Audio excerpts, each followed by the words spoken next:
कर्म करे किस्मत बने, जीवन का यह मर्म, प्राणी तेरे हाथ में, तेरा अपना कर्म, तेरा अपना।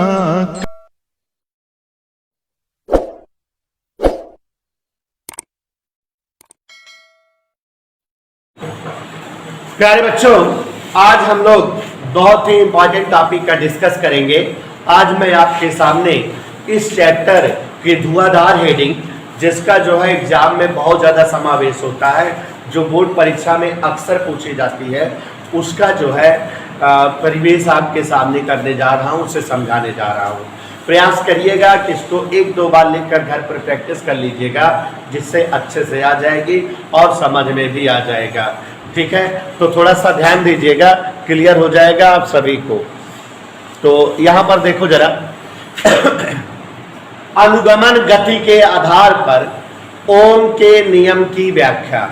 अनुगमन गति के आधार पर ओम का नियम डिराइव करना है, ओम का नियम सत्यापित करना है, ओम का नियम आपको सिद्ध करके दिखाना है। प्यारे बच्चों, अनुगमन गति आप जान चुके हो क्या है। स्थिर आयनों के मध्य की रिक्तता में मुक्त इलेक्ट्रॉनों का स्थिर आयनों से टकराते हुए इस प्रकार की गति कि हर टक्कर के बाद मुक्त इलेक्ट्रॉनों के गति की दिशा और गति का परिमाण बदल जाए, तो इसी प्रकार की गति को अपवाह गति या अनुगमन गति कहते हैं। याद रहे कि किन्हीं दो टक्करों के दौरान मुक्त इलेक्ट्रॉन द्वारा तय पथ माध्य मुक्त पथ कहलाता है, लेम्डा सफिक्स एम से लिखा जाता है। और मुक्त इलेक्ट्रॉन द्वारा दो टक्करों के बीच लिया गया समय श्रांति काल टाउ से व्यक्त होता है। दो टक्करों के दौरान प्राप्त वेगों के औसत मान को अनुगमन वेग या अपवाह वेग वीडी कहते हैं। और बच्चों, कल की क्लास में हम सभी लोगों ने यह देखा कि अनुगमन वेग या अपवाह वेग विद्युत धारा से रिलेटेड होता है। अपवाह वेग का मान विद्युत धारा के पदों में अगर जो है जानना हो तो धारा और अनुगमन वेग में एक रिलेशन सिद्ध कराए थे, I बराबर ANEVD। आप सभी को मेरी तरह याद रहे तो जिससे आप खट से डेरिवेशन कर सकोगे ये वाला। और अनुगमन वेग तथा विभवांतर में भी रिलेशन डिराइव कराए थे। अनुगमन वेग और विभवांतर में रिलेशन सिद्ध कराए थे। आप सभी को अगर याद हो तो VD बराबर हाफ 1/2 E अपान एम, E अपान एम इंटू V अपान L इंटू टाउ, ये फार्मूला डिराइव कराए थे। इन्हीं दोनों की मदद से आज हम लोग ओम का नियम सिद्ध कराएंगे। ठीक है बेटा, तो अब अगर हम ये मान लें कि कोई एक चालक है, चालक प्लेट, यह लंबाई और ये क्षेत्रफल की है। चालक प्लेट में धारा I प्रवाहित करने पर सिरों के मध्य का विभवांतर V है और प्लेट के मध्य की वैद्युत क्षेत्र की तीव्रता E है। इलेक्ट्रॉनों का अनुगमन वेग VD है और इलेक्ट्रॉन का द्रव्यमान m है।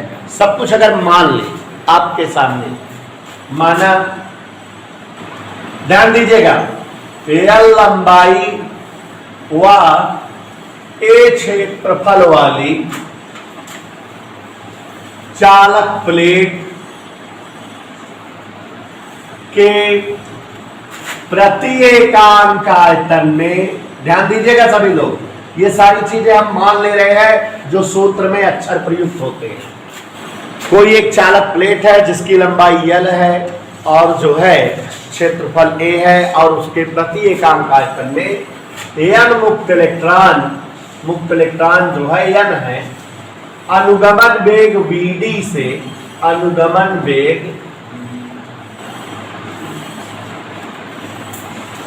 VD से गतिमान है प्लेट में या चालक प्लेट में प्रवाहित धारा आई, जो प्लेट में धारा बह रही है उसका मान हमने आई ले लिया। प्लेट के सिरों के मध्य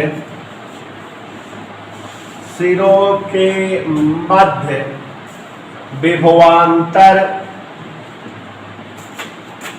V है। कोई दिक्कत एनीबॉडी? अब प्यारे बच्चों हम लोग जो है कल वाले डेरिवेशन याद करें। अतः वैद्युत धारा I बराबर, कल का डेरिवेशन याद करो, ANEVD। अब अगर डेरिवेशन नहीं याद है तो कहां से ये सब डेरिवेशन कर पाओगे? तो जो पढ़ाया जाए उसको घर पे प्रैक्टिस करिए, याद करिए, तैयार करिए। हमारी तरह आपको भी याद रहे बेटा। साइंस है और मैथ, ये दोनों चीज बगैर खुद किए नहीं आती है। तो हम पढ़ा दिए इसका मतलब दक्ष हो गए, ऐसा नहीं है। आपको रिवाइज करना चाहिए, दोहराना चाहिए। तो ध्यान दीजिएगा इधर I बराबर ANEVD से अगर हम VD जानना चाहें, अनुगमन वेग जानना चाहें, नो डाउट अपने आप जान रहे हो I/ANE। सभी लोग को समझ में आया? AN और E तीनों के तीनों नीचे हो गए। खट से हमारे पास किसका मान आ गया? VD का। तथा आपने कल जो है विभवांतर और अनुगमन वेग में संबंध पढ़े थे। विभवांतर भी व अनुगमन वेग, ध्यान से देखिए, अनुगमन वेग VD हेतु रिलेशन डिराइव किया था मैंने। अनुगमन वेग VD बराबर, अभी डेरिवेशन आपको आना चाहिए, half E/m V/L into tau. ये दो समीकरण हो गए। दोनों समीकरण सीरियसली देखिए, दोनों समीकरण रियल में VD के मान है, ये भी VD का मान है, और तो दोनों के LHS बराबर है। तो दोनों समीकरणों के कौन सा पक्ष बराबर होगा? RHS। ओके, तो यहां हम लिख दे रहे हैं बेटा, समीकरण 1 व 2 से स्पष्ट है कि दोनों समीकरणों के LHS टर्म बराबर हैं, तो स्वतः RHS बराबर हो जाएगा। तो देखिए कैसे बराबर होगा। यहां पर देखो, हाफ, यहां लिख दे रहे हैं, दोनों के RHS बराबर कर रहे हैं। E/m V/L इंटू टाउ बराबर, यहां क्या आया है? I/ANE। Any disturbance anybody? एक क्रॉस मल्टीप्लाई कर दे बेटा, तिरछा गुणा कर दे, इसका इसमें, इसका इसमें। तो देखो EV टाउ इंटू ANE, इसका गुणा इसके, इधर 2AM AL इंटू I। थोड़ा मतलब के पद एक तरफ सेट करेंगे, ध्यान दीजिएगा। ये इधर V है ये,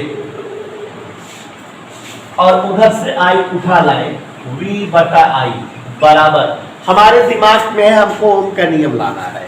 ओम का नियम V/I बराबर R होता है, तो हम V और I एक तरफ रखना चाहते हैं। बस यही मोटो सेटअप कर रहे हैं। चीजें जब डेरिवेशन करनी होती है, पहले से क्लियर हो कि हमको अगला कदम क्या करना है, तो मैथ वाले बच्चे समझ रहे हैं कि चीजें इजी हो जाती हैं।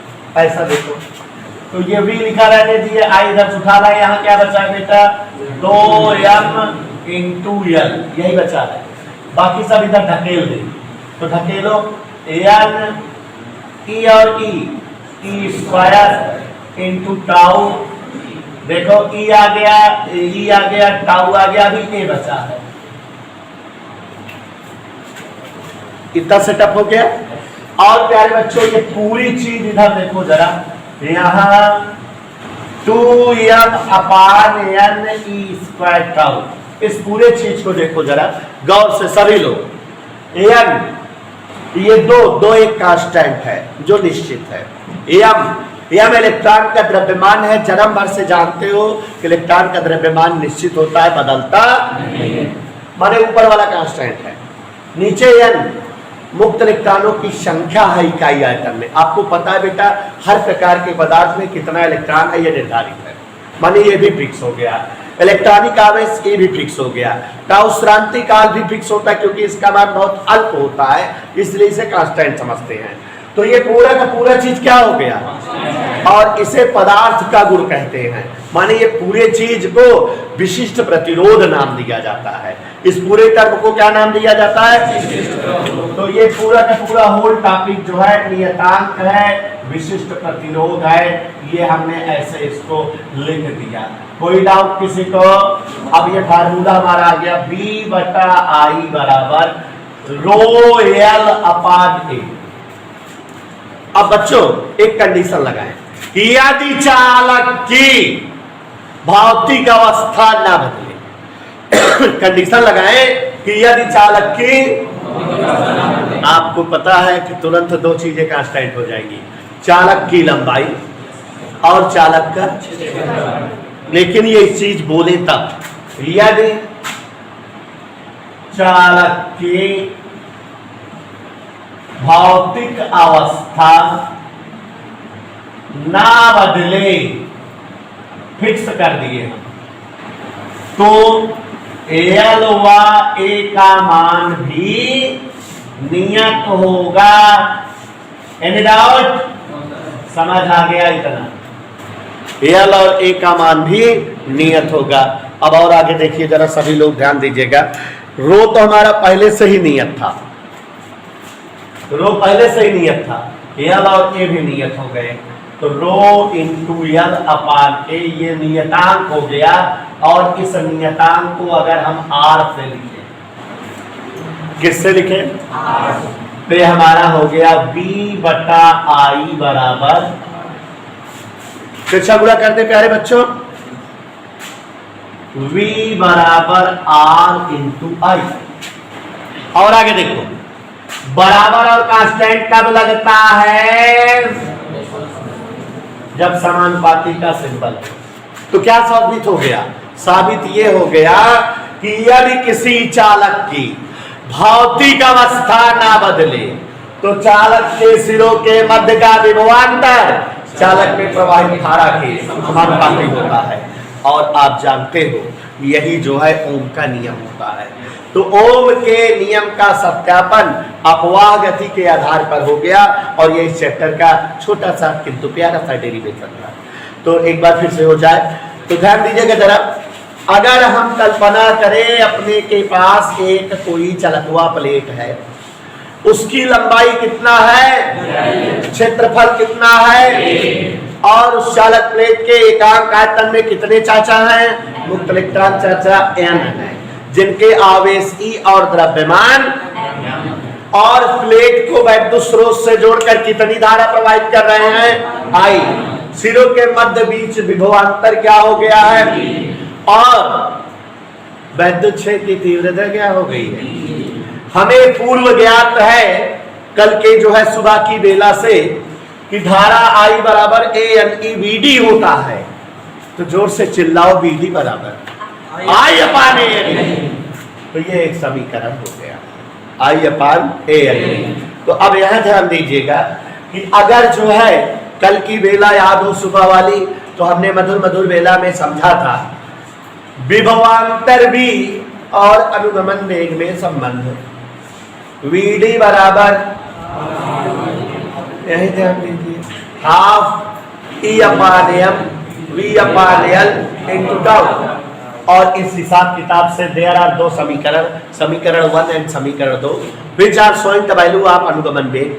दोनों समीकरण अनुगमन वेग की वैल्यू चिल्ला चिल्ला के बता रहे हैं। दोनों समीकरण के LHS टॉपिक जब सेम सेम है तो RHS स्वतः सेम होंगे। तो जब RHS सेम होंगे तो half E upon M V upon L into tau equal I upon ANE। तिरछा मिर्छा कर दिए, बुरा तिरछा बुरा कर दिए, और लंतरानी सेटअप किए, मतलब का पद V और I एक तरफ, बाकी सब दूसरे कहती। तो V और I एक तरफ किए तो ये 2m के नीचे यानी स्क्वायर टाउ, और बगल में करे L अपान A। 2m अपान यानी स्क्वायर टाउ इज द गुण ऑफ पदार्थ and completely constant and denoted by letter rho and called विशिष्ट प्रतिरोध। तो ये हमारा V अपान आई बराबर रो इंटू एल अपान ए आ गया। एक कंडीशन अप्लाई करें कि अगर चालक की भौतिक अवस्था कांस्टेंट रखी जाए तो एल और ए भी कांस्टेंट हो गया। ले रो एल और ए तीनों फुल कांस्टेंट बोले तो आर, तो गंगा नहा लिए हम लोग। V बार आई बराबर आर, तो V बराबर आर इंटू आई, तो V प्रोपोर्शनल आई। चिल्ला के बोलो, यदि किसी चालक की भौतिक अवस्था न बदले तो चालक के सिरों के मध्य का विभवांतर चालक में प्रवाहित धारा के, और ये फुल अंतरानी चाचा साइमन ओम बता के पहले ही मर चुके थे। ओम के नियम के नाम से हम इस अंतरानी को जानते थे, तो यहाँ ओम के नियम की व्याख्या, डेरिवेशन सब कुछ हो गया, आप सभी लोग समझ गए। प्यारे बच्चों, हम लोगों ने एक टॉपिक पढ़ा था, वैद्युत प्रतिरोध की ताप पर निर्भरता। आपको हमने एक्सप्लेन किया था कि वैद्युत प्रतिरोध किसी चालक का ताप के समानुपाती होता है। ताप बढ़ाए जाने पर चालकों का वैद्युत प्रतिरोध बढ़ता है, मतलब उनकी चालकता घटती जाती है। तो किसी भी चालक और अचालक दोनों प्रकार के पदार्थ अगर हों, उनका ताप बढ़ाते जाओ तो उनकी चालकता कम होती जाती है, घटती जाती है, उनमें धारा बहने का गुण कम होता जाता है। जबकि जो अर्धचालक थे उनके बारे में बताए थे कि उनकी चालकता बढ़ाते रहो, ताप बढ़ाते रहो तो चालकता बढ़ती रहती है। तो थोड़ा सा परिभाषा का टॉपिक है, ध्यान से सुन लीजिए सभी लोग। चालकता की निर्भरता माने चालकता कैसे निर्भर करती है, सभी लोग ध्यान से सुनिएगा और समझने का प्रयास करिएगा। चालकता की निर्भरता, चालकता पदार्थों की किस प्रकार निर्भर करती है। सबसे पहले यहां पर देखो, चालक पदार्थों की चालकता ताप के साथ, ध्यान से सुनते जाइएगा, परिभाषा वाला टॉपिक है, समझा दे रहे हैं, झट से लिखा दे रहे हैं। किसी भी चालक की चालकता ताप के साथ कैसे डिपेंड करती है। प्यारे बच्चों, किसी भी पदार्थ की प्रतिरोधकता आपको पढ़ा चुके हैं, ताप वृद्धि के समानुपाती होती है। ताप बढ़ाए जाने पर चालकों की प्रतिरोधकता बढ़ती है, धारा के बहने के विरोध करने का गुण बढ़ता है, अर्थात चालकता जो है घटती है ताप वृद्धि के साथ। ताप बढ़ाए जाने पर चालकता कम होती जाती है। तो दुनिया के प्रत्येक चालक पदार्थ मीन्स समस्त प्रकार की धातुएं, लोहा, सोना, चांदी, तांबा, पीतल, एल्युमिनियम, जस्ता, इन प्रकार सभी धातुएं सब चालक हैं, और इनका ताप बढ़ाए जाने पर इनकी प्रतिरोधकता बढ़ती है, किंतु चालकता घटती रहती है। इधर तो के एक स्टेप हो गया। दूसरा बेटा, अचालक पदार्थों के लिए देखो जरा, अचालक पदार्थों के लिए भी यही चीज होगी। कोई भी अचालक पदार्थ है तो उसका भी ताप बढ़ाने पर प्रतिरोधकता बढ़ती है, किंतु चालकता घटती रहती है। माने जो भी अचालक पदार्थ हैं, अगर उनका ताप बढ़ाते जाते हैं तो वह और ज्यादा अचालक हो जाते हैं, उनकी जो है चालकता और कम हो जाती है। ओके, तीसरा स्टेप है अर्धचालक। अर्धचालक के साथ बच्चों अपोजिट होता है। अर्धचालकों की चालकता ताप वृद्धि के समानुपाती होती है। अगर अर्धचालक है तो उनका ताप बढ़ाने पर उनकी चालकता बढ़ने लगती है। यही वजह है कि अर्धचालक सामान्य ताप पर, प्रकृति में जिस ताप पर पाए जाते हैं उस ताप पर अचालक होते हैं, लेकिन ताप बढ़ा दिया जाए, ताप ज्यादा कर दिया जाए, उनकी चालकता बढ़ जाती है, वो अचालक से चालक बन जाते हैं। Is that okay? तो यहाँ पर समझ सकते हो कि चालक और अचालक की चालकता ताप वृद्धि के साथ घटती है, जबकि अर्धचालकों की चालकता ताप वृद्धि के साथ बढ़ती है। 3 स्टेप जान गए, परिभाषा है लिखा देंगे, ऐसे ही याद कर लीजिएगा। चौथा स्टेप, मिश्र धातु। जो मिश्र धातु है, ध्यान से देखिएगा बच्चों, मिश्र धातु के बारे में बता रहे हैं। शुद्ध धातु जो होती है, शुद्ध धातु, उनका ताप बढ़ाने पर उनकी चालकता बुरी तरह से घटती है। शुद्ध धातुओं से कुचालक होती है, तो ताप बढ़ाते रहने पर उनकी चालकता कम होती जाती है। लेकिन जो मिश्र धातुएं हैं, उनका भी ताप बढ़ाओ तो उनकी भी चालकता घटती है, लेकिन शुद्ध धातुओं की अपेक्षा उनकी चालकता ताप के साथ कम घटती है। क्या मतलब है समझो जरा, दो अलग अलग शब्दावली का प्रयोग कर रहे हैं, ध्यान से सुनिएगा। मिश्र धातु और शुद्ध धातु दोनों जो है ताप वृद्धि के साथ उल्टा रिएक्शन दिखाते हैं। इनकी चालकता, दोनों की चालकता ताप वृद्धि के साथ क्या होती है? घटती है। ताप बढ़ाए जाने पर शुद्ध धातुओं की भी चालकता घटती है, लेकिन मिश्र धातुओं की भी चालकता घटती है, मगर मिश्र धातुओं की चालकता शुद्ध धातु के अपेक्षा कम घटती है। बात समझो क्या कह रहे हैं, चाहे शुद्ध धातु चाहे मिश्र धातु, दोनों की चालकता ताप बढ़ाने पर क्या होती है? कम होती है, घटती है। लेकिन मिश्र धातु अगर है तो उसकी चालकता शुद्ध धातु की अपेक्षा कम घटती है, और इस गुण का लाभ उठाया जाता है। लाभ कैसे उठाया जाता है? जो हमारे तमाम विद्युत उपकरण हैं, आप जानते हो जब काफी देर तक उनमें विद्युत सप्लाई होती रहती है तो विद्युत ऊर्जा, उसमें ऊर्जा बदल जाती है, उसका ताप बढ़ता रहता है। और जब ताप बढ़ जाता है तो आप जान रहे हो, ताप के बढ़ जाने के कारण उसकी चालकता क्या हो जाएगी? कम हो जाएगी। माने जितना बिजली देंगे उतना हमको वास्तविक रूप में नहीं मिलेगी, बिजली का क्षय, विद्युत ऊर्जा का नुकसान प्राप्त होगा। तो इसीलिए यहाँ पर इस गुण का इस्तेमाल किया जाता है। विद्युत उपकरण में ज्यादातर शुद्ध धातुओं के बजाय मिश्र धातुओं का प्रयोग कर दिया जाता है। क्यों? क्योंकि मिश्र धातुओं का प्रयोग करेंगे तो यह पक्का है कि ताप वृद्धि के साथ इनमें भी चालकता का क्षय होगा, लेकिन शुद्ध धातुओं के बजाय कम नुकसान होगा। तो नुकसान को कम करने के लिए शुद्ध धातु के स्थान पे मिश्र धातु का प्रयोग हम विद्युत उपकरणों में करते हैं। हीटर वगैरह में देखो नाइक्रोम के तार प्रयोग किए जाते हैं, निकिल और क्रोमियम का मिश्र धातु है। तो माने मिक्सचर धातु का यूज करते हैं कि नहीं? टंगस्टन वगैरह फिलामेंट यूज करते हैं, ऑक्साइड लेपित रहता है, माने मिश्र धातु का बना रहता है। तो क्यों? इसी वजह से।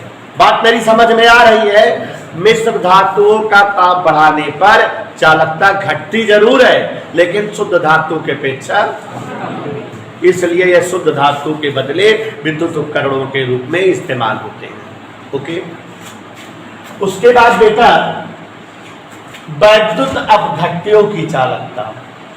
किसकी चालकता? वैद्युत। देखो हम यहाँ दिखा रहे हैं कि अलग अलग चीजों की चालकता किस पर डिपेंड करती है, कैसे डिपेंड करती है, इतने चीजों का देख लीजिए। वैद्युत अपघट्य, आप जानते हो, केमिस्ट्री पढ़े हो, इलेक्ट्रोलाइट्स, ऐसे समस्त अम्लीय क्षारीय विलयन, माने कोई द्रव ले लो, जैसे जल ले लो, उसमें 2 बूंद अम्ल डाल दो या 2 बूंद क्षार डाल दो, तो वो एसिडिक या बेसिक लिक्विड हो जाता है। अगर किसी विलयन में अम्ल या क्षार इस्तेमाल हो जाए तो वो अम्लीय या क्षारीय द्रव हो जाता है। ऐसे द्रव को केमिस्ट्री की लैंग्वेज में सुचालक द्रव कहा जाता है। उनमें अगर धातु की 2 छड़ें लटका दिया जाए तो उनमें धारा प्रवाहित होने लगती है, ऋणायन धनोत की ओर, धनायन ऋणोत की ओर, माने विद्युत अपघटन हो जाता है।